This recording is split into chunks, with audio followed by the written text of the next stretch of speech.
really want to see get sponsored is just shrinking and shrinking, and everybody's getting picked up. For example, we have the boy, the super homie, CLG VoiD. Yep. And we also have whoever that is playing against some Gooshi. If you could give some insight, please. Yeah, VoiD, as you know, top Sheik. That is Captain Zack, That's Captain Zack. That's Captain Zack. All right. Okay, and yeah, I've been hearing murmurs about this Captain Zack. I actually never seen him play before, so this is going to be a little bit of a treat. You said he was a Bayo main? Yes. At least that's who he played in doubles. All right. Okay. And it looks like he's going to stick with that Bayo, and of course VoiD is going to be playing Sheik. Now, VoiD's one of those guys that you've seen. Like, again, he's established himself as one of the prominent players in the game. Yeah. But the thing that makes him stand out from all the other Sheiks, like, he's stuck to the character ever since, like, even after the patch. But the reason is, like, he's so good at creating his own combos and being a very, very creative player. Yeah, I definitely feel like Sheik is one of those characters that you can just string together a limitless amounts of aerials and tilts. Right. And we're going to see a lot of that coming from Sheik and VoiD. But also, we can't count out Captain Zack playing Bayo, of course, another character that you can just string those crazy combos, starting off with that Witch Twist. Get your training mode counters ready because we're definitely going to see some crazy stuff. One long string could definitely mean could definitely tilt the outcome of the match right here, but it's up to who's going to get it first. Yeah, and for sure, another big thing that VoiD is going to have to be looking out for is that he can't overextend into those crazy strings because that Witch Twist that Captain Zack can use can just completely stop the combo and also cost VoiD the stock. Okay, catches him on the errant heel slide, but that air dodge going to get him. Oh, and there's one of those combos that is going to take VoiD right out. He cannot overextend like that because those Witch Twists can just come out and destroy the stock. Here's a Witch Twist. Let's see what Captain Zack can do with it. 27%, not too bad. And Captain Zack trying to press his advantage, but... Oh, get on the Diamond Cutter, cutting him right out of the sky. Shout outs to the WCW homie, Diamond Dallas Page, for inspiring Sheik to use that move. Yeah, and VoiD pouring right back into it, keeping it neck and neck, racking up that percent with those strings. Yeah. Evens it right back up, and that's exactly what you want to see. That's the top player pedigree right there. Yep. You think they're down, but they're never out. Yep. And VoiD is definitely adapting to that situation. He is not going for all those strings anymore. He's getting into chip that he can, and he's going to back right away. And you see him going for a lot more grabs grounded because he knows Zack has been using that Witch Time. Yeah. And grab is the perfect counter to that move because you can't counter a grab. Yep. Good use of Zack, though, trying to stay back and using those guns to get a little bit of percent. It may not be a lot, but it will help in the long run.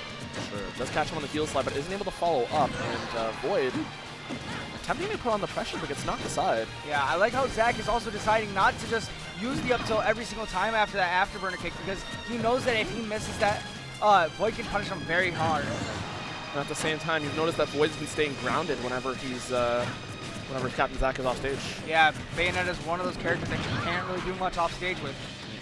Definitely have to respect that recovery. Great spacing with these aerials coming from Zack, knowing that that bagger could kill very soon, seeing as Sheik is very light. Now, VoiD catching with the up air, but Zack able to fall sufficiently low enough to not get KO'd there, which is good. Now, a lot of witch times coming from Zack, and VoiD is definitely picking up on it, going for those grabs, as you said. Using that the bullet arts right there to try and force him to go lower, but VoiD still surviving here. And it's looking like Zack's going to start wanting to look for these back airs. This percentage will definitely end the stock right here if he connects on just one of those. Yeah. And there's one of those attempts with great rising up air coming from VoiD off the ledge.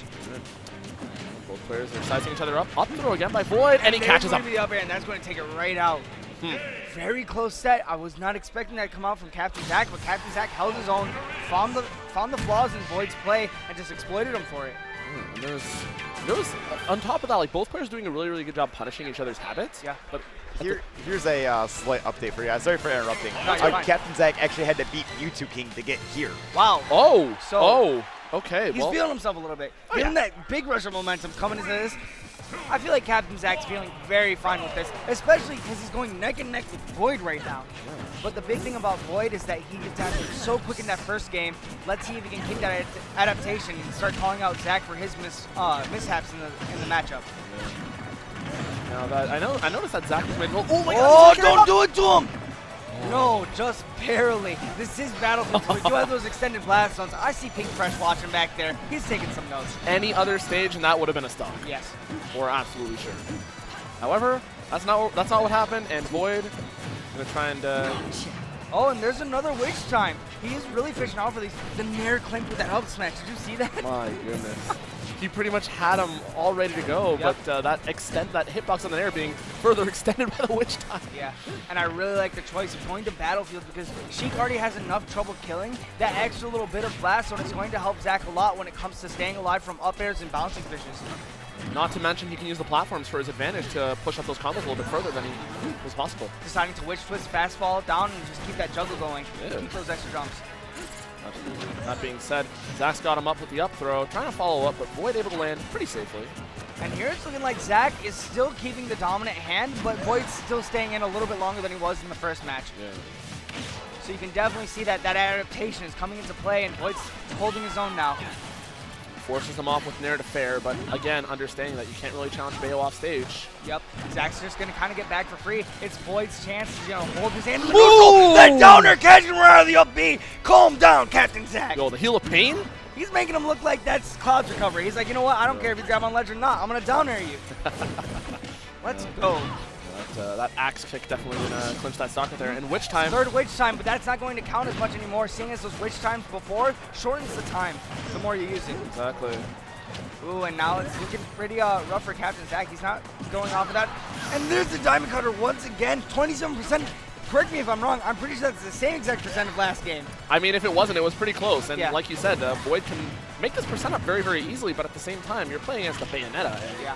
game is pristine. These fair strings are coming out. Captain Zack feeling a little bit more confident to go for those axe kicks and also these aerials, but VoiD coming right back with massive percent. VoiD trying to show him, trying to tell him how it's done right Yeah. there with that nice first string. But Captain Zack showing us all that he might need a sponsor pretty soon if he For keeps sure. playing like this. Nice job of punishing Captain Zack's attempt to get back on the stage. VoiD's realizing that the afterburner kick is not as scary as everybody thinks it is. He read the air dodge, and had he connected on the knee? Ooh. Oh, second hit of the F smash connecting out of that air dodge. Yeah, VoiD's getting in his head a little bit, going once again for that Diamond Cutter. Captain Zack needs to find another answer to get back into stage because that afterburner kick is getting telegraphed pretty quickly. Okay, and there connects. What a great empty hop onto the stage, but he's going to get hit with Witch Twist. There's not going to be a punish. Oh, yeah, facing the wrong way too, and just not able to get the trajectory on that up smash. But Yeah, that Witch time was at the wrong place at the wrong time. and I feel like Zack's got to start looking for other options right here because Witch time just ain't gonna do it. Ooh, up air almost connecting. That could have put VoiD in a bad position. There's the backer. That's going to take it. Wow. Sheik ain't got no junk in that trunk, all right? She's a little bit light. Is there a new twist in the tail right here, my friend? Yeah, we're going to game 3. We got VoiD. Oh. VoiD and Zack both looking cool as a cucumber. Zack staying composed. You know, he's not going for anything too risky. If anything, those witch times are coming out a little bit too often, but more than enough, they're hitting and they're putting VoiD in a bad position. Of course. Let's just see if Zack's able to get those witch times and just keep it going. You know, he's kind of just hitting them and letting VoiD get back onto stage for free. This is going to be a very, very pivotal match right here because obviously winner goes on, gets a substantially easier time to advance to top 32. Yeah, and it's looking like Zack's feeling a little more aggressive in the sense that he's just kind of rushing in right away. Yeah. VoiD is getting for the grab, but pressures him enough to get another one. It's good to see. Bouncing fish off stage, follows up with some nice extra percent.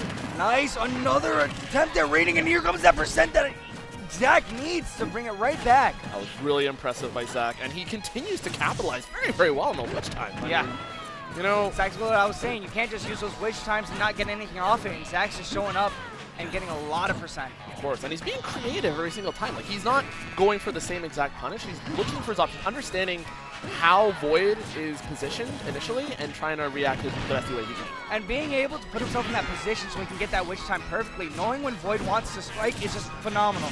Oh, Neil's the bouncing fish, but again, Bayonetta is Getting the only right out of character that's able to do that, so. It's making it even harder for VoiD to find the kill. Captain Zack putting VoiD in a bad position. Here comes the percent. Gotta be careful with how he lands, though. Okay, those air dodges just getting him out of danger. Balloon trying to put some pressure on VoiD off stage. And those backers are doing a very, very nice job, but Yeah, Zack is putting on the pressure, but for the first time in the whole set, VoiD takes the first stock. VoiD's feeling himself a little bit. there you go. This is definitely gonna tell a different tale of momentum right here because now VoiD trying to press this stock advantage. Zack, Also, Sheik having that little bit of rage, stringing them together, is going to bring percent right back up. And here's that percent that we're seeing. This is a bit of an unfamiliar situation for Zack because, like you said, like this is the first time he's pretty much at virtually a deficit in terms of stock. And depending on how well the Sheik can play neutral and just like use that speed to her advantage, it can be very hard to just bouncing fish, almost finishing it off. VoiD is going off a little bit too hard right now. I don't think Zack has touched him that much ever since he came back down. No, this stock has been played nearly perfectly by VoiD. VoiD right now just holding stage control, making this look very grim for Zack right now, but let's see what Zack can do. Nothing much coming off of that witch twist. Not connecting right there, and he's just got to be careful about that back air. Yes! Yes, that's going to take his stock 85%. Let's see what Zack can do. Game 3 right here. This is huge. And I mean, Bayonetta is the kind of character that can bring this back. And we're talking about Zack here. This man has taken out Mewtwo King to get to this spot. He is not going down without a fight. That's not an easy win to get. And that definitely takes a little bit of skill, a lot of patience, and just enough in the camp. VoiD doing a very good job pressuring the shield, yeah. Yeah, a lot of good pressure coming from VoiD with the Nair and also the forward tilts. And I like that he waited on the grab. He didn't want to throw him right away. Wanted to see if Zack would have changed up his DI there. Yeah, for sure. That's one of the scary things that VoiD has on him right now is that being at 136%, he's going to have to DI for the bouncing or for the up B, and Zack's at a loss right now. He needs to find an answer to get all this percent back up, but that up air is going to take it, and that's it. What an intense set coming from VoiD and from Captain Zack. Very great showing. I think at that point, Zack didn't, I don't know if he didn't want to air dodge there or condition the fact that